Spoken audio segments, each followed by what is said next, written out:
नमस्कार. अक्षय तृतीय स्पेशल थाळी मधली आज आपण तिसरी रेसिपी करणार आहोत. त्यामध्ये आपण आलू मटारची रसरशीत भाजी म्हणजेच बटाटा आणि ओला वाटाणा म्हणलं तरी चालेल. ह्याची आपण नेहमीच भाजी बनवतो, पण आज आपण थोड्याशा वेगळ्या पद्धतीने बनवणार आहोत. त्यामुळे ही भाजी काय होते, आणखीनच चविष्ट होते आणि त्याच्याबरोबर सहज आपण 2 पुऱ्या जास्त खाऊन जातो. तर चला तर मग त्यासाठी लागणारं साहित्य पाहूया.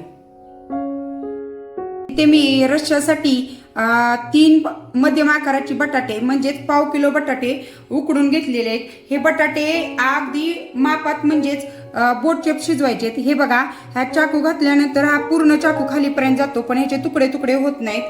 म्हणजे तुम्ही काय करायचं, ह्या बटाट्यांच्या मध्यम गॅसवर 3 ते 4 शिट्ट्या करून घ्यायच्या. जास्त गाळ शिजवायचे नाहीत हे बटाटे, नाहीतर काय होतं, आपला रस्सा प्रमाणापेक्षा जास्त घट्ट होतो. आणि इकडे मी 100 ग्रॅम ओला वाटाणा शिजवून घेतलाय.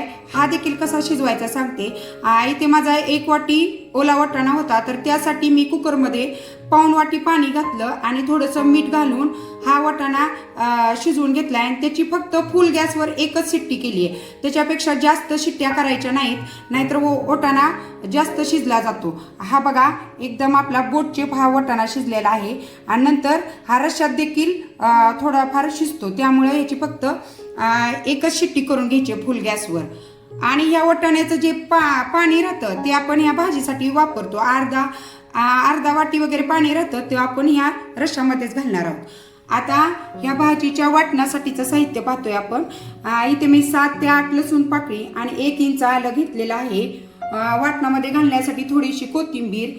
हे पाव वाटी मी ओलं खोबरं घेतलेलं आहे. पाव वाटी सुकं खोबरं घेतलेलं आहे. इथे मी मध्यम आकाराचा 1 टोमॅटो घेतलेला आहे आणि मध्यम आकाराचा 1 कांदा. या साहित्यापैकी आपण सुकं खोबरं, टोमॅटो आणि कांदा हे आपण एकत्र भाजून घेणार आहोत.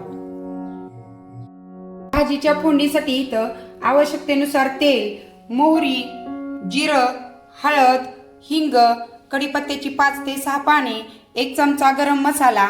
इथं मी तिखट मिरची पावडर 1.5 चमचा घेतलेली आहे. बॅडगी मिरची पावडर देखील 1.5 चमचा घेतलेली आहे. आणि इथं आपण चवीनुसार मीठ घालणार आहोत. तर अगोदर आता आपण वाटणाची तयारी करूया. वाटण्यासाठी अगोदर आपण कांदा आणि टोमॅटो कट करून घ्यायचे. जास्त बारीक कट करून घ्यायचं नाही, असे मोठं जरी कट करून घेतलं तरी चालतंय. कांदा आणि टोमॅटो मी अशा पद्धतीने कट करून घेतलाय. आता आपण काय करणार आहे, जे आपलं सुकं खोबरं होतं ते आपण अगोदर भाजून घेणार आहोत. हे सुकं खोबरं आपण लालसर होईपर्यंत चांगलं भाजून घ्यायचं. हे बघा, हे खोबरं असं लालसर होईपर्यंत भाजून घ्यायचं. हे आता माझं खोबरं भाजून झालंय. आणि याच्यामध्येच आता मी अगोदर कांदा भाजून घेणार आहे.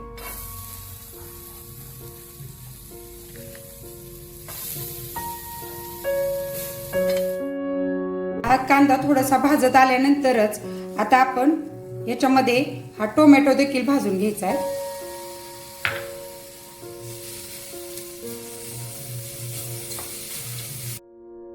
असं आपलं खोबरं, कांदा आणि टोमॅटो छान असं भाजून झालंय. हे तुम्ही बघू शकता मी कसं भाजलंय ते. असं छान भाजून घ्यायचं. आता हे थंड झाल्यानंतर याची आपण ग्रेव्ही बनवून घेऊया. आपलं भाजून घेतलेलं साहित्य थंड होतंय तोपर्यंत आपण दुसरं वाटण बनवून घेणार आहोत. त्याच्यामध्ये काय करायचं, हे ओलं खोबरं आहे ते खोबरं आणि थोडीशी कोथिंबीर घालून हे आपण मिक्सरला बारीक वाटून घ्यायची आहे.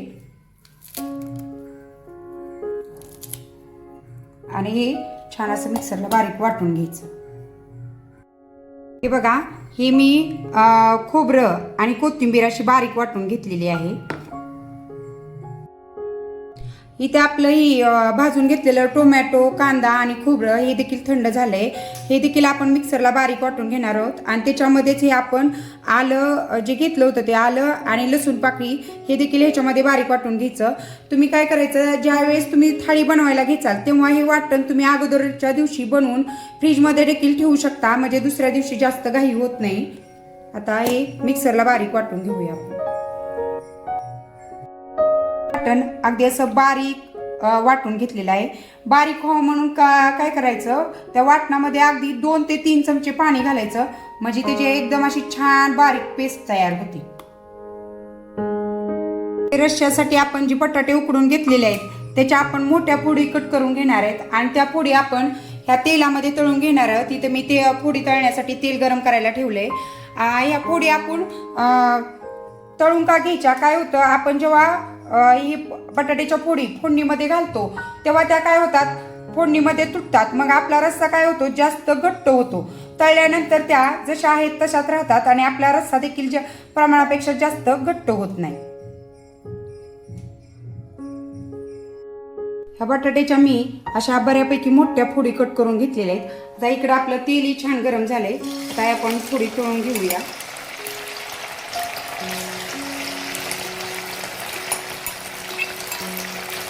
फुल गॅसवर तळून घ्यायच्या या फोडी. अगदी 2 ते 3 मिनिटं तळून घ्यायच्या, जास्त तळून घ्यायची गरज नाही. त्याला एक वरण असं कोटिंग आलं की काढून घ्यायच्या लगेच. बघा अशा मी फुल गॅसवर 1 मिनिट तळून घेतल्या आणि हे बघा असं त्याला वरून असं तळलेलं आवरण आले. त्यामुळे त्या फोडणीमध्ये या आवरणामुळे त्या फोडणीमध्ये फुटत नाहीत फोडी. आता मी काढून घेते.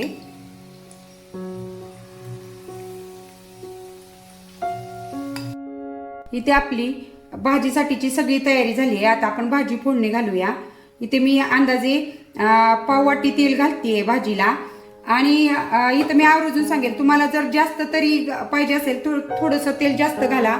आणि काय होतं, आपण जे सुकं खोबरं घातलेलं आहे त्यामुळं त्या खोबऱ्याला तेल सुटून भाजीला बऱ्याच प्रमाणात तरी येते. त्यामुळं तुमच्या अंदाजानुसार तेल घाला.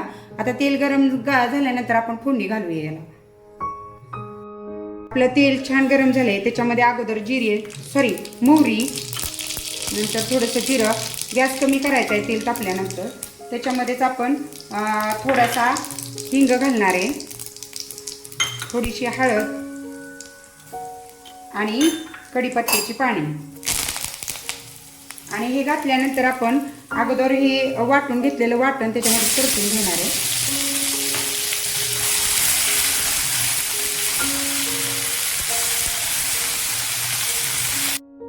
अगदी 1 मिनिटच हे वाटण आपण तेलामध्ये चांगलं परतून घ्यायचंय. त्याच्यामध्ये नंतर आपण जो गरम मसाला घेतला होता 1 चमचा तो घालायचा आहे. बेडगी मिरची पावडर, तिखट मिरची पावडर मी इथं 1.5 चमचा घेतली. तुम्ही जास्त तिखट खात असाल तर तुम्ही आणखी थोडी वाढवू शकता.